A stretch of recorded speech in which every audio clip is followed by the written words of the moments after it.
Muy buenos días, gente de Monaga, gente cariñosa y entusiasta. Sean todos bienvenidos a tu programa radial educativo favorito de las mañanas, el Tren del Conocimiento, en su segunda estación titulada Determinación de grafos de reducción de meta. Hoy nos estará acompañando nuestro compañero Ronald Cortés. Y no se olviden, les habla su locutor estrella Carlos Castro. Bienvenido, Ronald. Muchas gracias, Carlos, por invitarme nuevamente a tu programa. Para mí es un honor estar en el programa con mayor sintonía a nivel regional, el Tren del Conocimiento. Aprovecho la oportunidad para dar un saludo a la comunidad estudiantil y profesorado de la Universidad de Oriente Núcleo Monaga, particularmente al curso especial de grado, y a nuestra facilitadora del curso Lógica Computacional, la abogada e ingeniera en sistemas, Yamila Gascón. Bueno, Carlos, ¿cómo está estructurado el contenido del día de hoy? El contenido del día de hoy está estructurado de la siguiente manera. Primero que todo, hablaremos de una breve introducción referente al tema. También veremos las características que deben poseer los agentes, conjuntamente con una breve definición del conductismo, además de la determinación de grafos de reducción de meta. Utilizaremos una fábula para determinar los grafos haciendo reducción de meta. Daremos un breve cierre conjuntamente con la conclusión y no nos olvidemos, amigos, de las referencias utilizadas en esta estación. Ronald, si bien es cierto, como nos comentabas, estás cursando las áreas Ciencias de la Computación, específicamente 3 seminarios. Dentro de esto está Lógica Computacional. Por ende, deberías de estar bien empapado referente al tema. Danos una introducción referente a los agentes, Ronald. Bueno, Carlos, comencemos. Tenemos que hay personas que son proactivas y reactivas. Aquellas que son las personas proactivas les gusta planificar por adelantado, prever obstáculos y llevar una vida organizada. Son aquellas que quieren tener el control de su vida diariamente. También tenemos aquellas que son, como vemos acá, las reactivas. ¿Qué es lo que pasa con estas personas reactivas? Les gusta permanecer abiertos a lo que ocurre a su alrededor, aprovechar nuevas oportunidades y ser espontáneos. Quieren vivir el momento de lo que hay en ese día, en lo que está ocurriendo. Si tenemos en cuenta, tenemos una vida activa y una vida reactiva. La mayoría de las personas son tanto proactivos y reactivos. Eso va a depender en los momentos diferentes que estén pasando en su día o en su vida. También se puede ver en varios niveles. Bueno, Carlos, también te cuento que entre las características de los agentes tenemos lo que son los autónomos, heterogéneos y activos. Vemos que los autónomos son aquellos que gobiernan sin influencia de control centralizado. Son capaces de procesar información e intercambiarlas con otros agentes para tomar decisiones independientes. Y cuando hablamos de los heterogéneos, podemos decirlo de esta manera: no existe un individuo medio, aunque pueden existir grupos de agentes que se generan desde abajo hacia arriba. Tenemos lo que es el fenómeno de bottom-up, que van en crecimiento, van en mayoría hasta florecer en grupo como tal, no individualmente sino como un grupo. Esto es un resultado de una fusión de individuos autónomos similares. También tenemos aquellos son agentes activos, que ejercen influencia independiente en una simulación. Aún así, pueden ser activos de la siguiente forma: proactivo orientado a metas, que son aquellos que reaccionan según un objetivo a alcanzar. También están los reactivos perceptivos, que perciben su alrededor y otros elementos.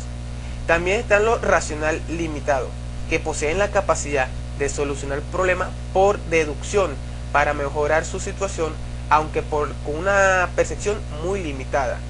También tenemos el interactivo comunicativo.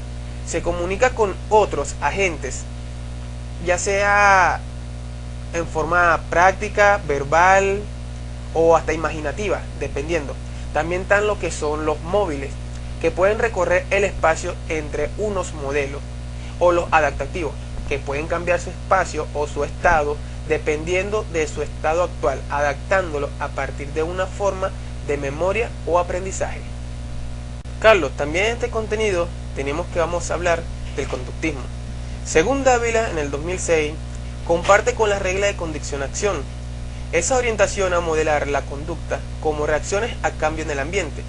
Sin embargo, mientras el conductismo restringe su atención a las descripciones de la conducta, las reglas de condición-acción son usadas en los llamados sistemas de producción para generar conductas. El conductismo es apoyado circunstancialmente por el darwinismo, puesto que este sostiene que los organismos evolucionaron a través de adaptaciones frente al ambiente, en lugar de por un proceso de automejora dirigido a metas. Tenemos que el conductismo también comparte gran parte con lo que es un sistema de producción. Un sistema de producción es una colección de reglas de condición-acción embuidas en el componente pensante del ciclo observación, pensamiento, decisión y acción de un agente. Las reglas de condición-acción son llamadas también reglas de producción. Son muy parecidas a las descripciones de conducta de los conductistas. También tenemos, Carlos, que aquí adelante hablamos de los grafos de reducción de metas. ¿Qué son los grafos de reducción de metas? Bueno, estos cuentan con la forma de un árbol al revés, con la meta superior en la llamada raíz del árbol. Tiene que cumplir con dividir su meta en principal en dos submetas nuevas. Este debe cumplir con la expresión siguiente: conclusión, sí, condición 1 y condición 2. Se ven representadas por sus grafos con la forma siguiente. Como vemos acá, tenemos lo que es la conclusión como raíz en la parte superior, y de ahí comienzan las dos submetas, que serían la condición 1 y la condición 2. Esta es la forma que debe poseer los grafos de reducción de meta, porque ellos van reduciendo la meta principal a submetas nuevamente para ir identificándola, haciendo crecer el árbol desde arriba hacia abajo. Como debería ser un árbol normal, debería ser de abajo hacia arriba, pero como hablamos de grafos, tienen que ir sacando sus submetas independientemente, separándolas poco a poco, una tras de otra. Ahora vamos a un breve corte comercial. No se muevan, ya regresamos. Ahora vamos a un corte publicitario, ya regresamos. Publicidad. Este programa llega a ti gracias a equipo ASP.net, integrado por Ronald Cortés y Carlos Castro.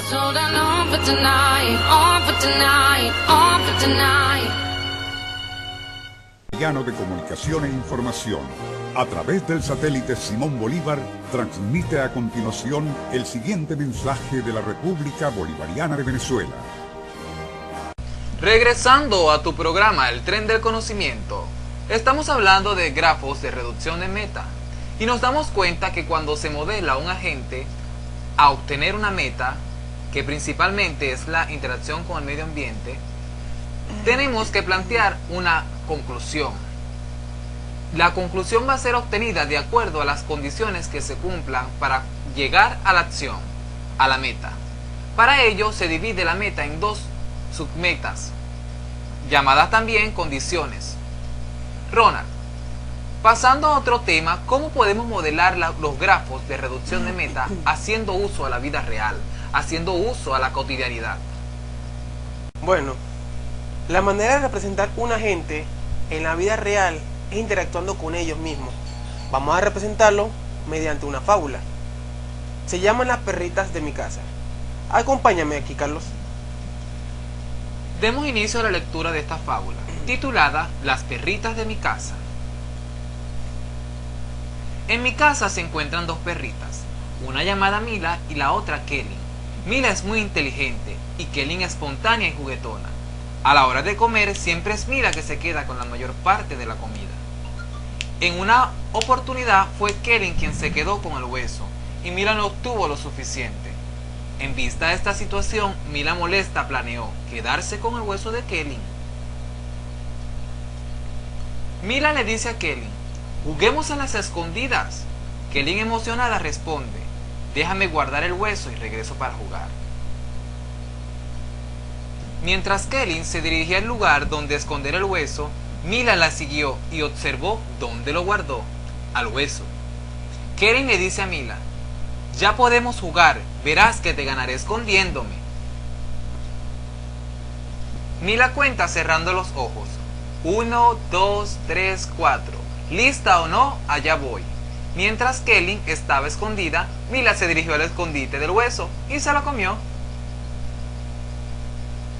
Como vemos, Carlos, en esta fábula vamos a usar desde el punto de vista de Mila. Entonces, para modelar su forma proactiva de pensar, presentaremos sus creencias y sus metas en forma lógica. Veamos, en metas tenemos yo tengo el hueso y en creencia Kelly tiene el hueso. Ahora, en la parte como programa lógico, ella tiene que cumplir esta forma: conclusión, sí, condición. Entonces veamos, para obtener un objeto, este tiene que ubicarse cerca del objeto y luego tomar el objeto. Para eso tenemos, para obtener el hueso, verifique que Kelly tiene el hueso y haga que Kelly se esconda. Para hacer que Kelly se esconda, juegue a las escondidas. Para verificar que Kelly tiene el hueso, no haga nada. De esta forma verificamos que cada parte del procedimiento lógico va cumpliendo para llegar a la meta como debe ser. Ahora, veamos, estos procedimientos pueden ser aplicados uno después de otros para reducir la meta superior. Como meta superior tenemos yo tengo el hueso y la vamos a ir reduciendo a las nuevas submetas con las dos acciones que serían yo cuento y yo tomo el hueso. Estas dos juntas constituyen un plan para alcanzar la meta original. Una vez obtenida esta forma como programa lógico, vamos a analizar ahora el razonamiento hacia atrás. Tenemos nuevamente como meta superior yo tengo el hueso y de esta obtenemos las dos submetas: yo estoy cerca del hueso y yo tomo el hueso. Veamos, analizando. La segunda de estas dos submetas es una acción que no corresponde con la conclusión de ninguna implicación. Solo puede ser resuelta si se ejecuta exitosamente. La primera submeta, por su parte, puede ser reducida a otras dos submetas con 3 pasos más de razonamiento hacia atrás. El resultado final de esta cadena de razonamiento hacia atrás es una prueba lógica de que Mila tiene el hueso si juega a las escondidas y toma el hueso.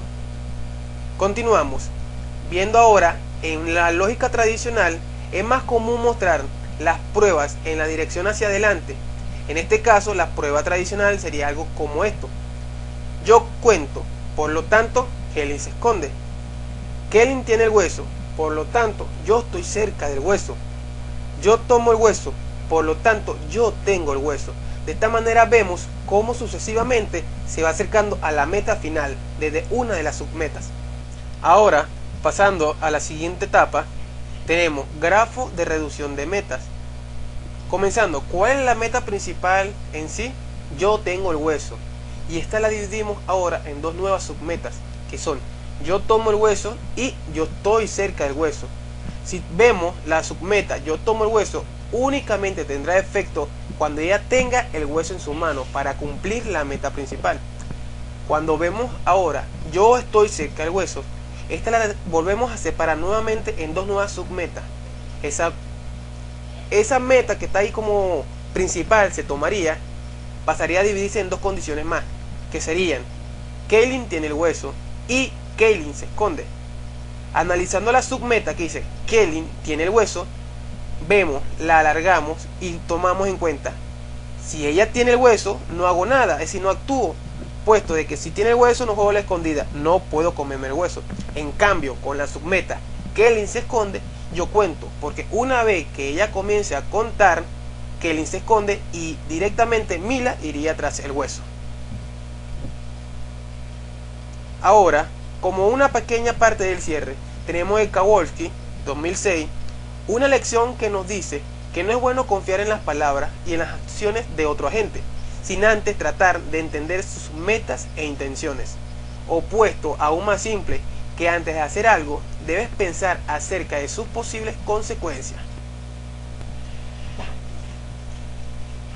Y como conclusión, para que un agente pueda resolver la meta superior, es suficiente si crece el árbol, comenzando desde la raíz, reduciendo metas a submetas, hasta que no es posible reducir más. Si todas las metas en las hojas del árbol son acciones irreductibles, entonces estas acciones constituyen un plan para resolver la meta superior. Y para terminar esta presentación les tenemos acá lo que son las referencias que usamos. Ahora lo dejo con mi compañero Carlos.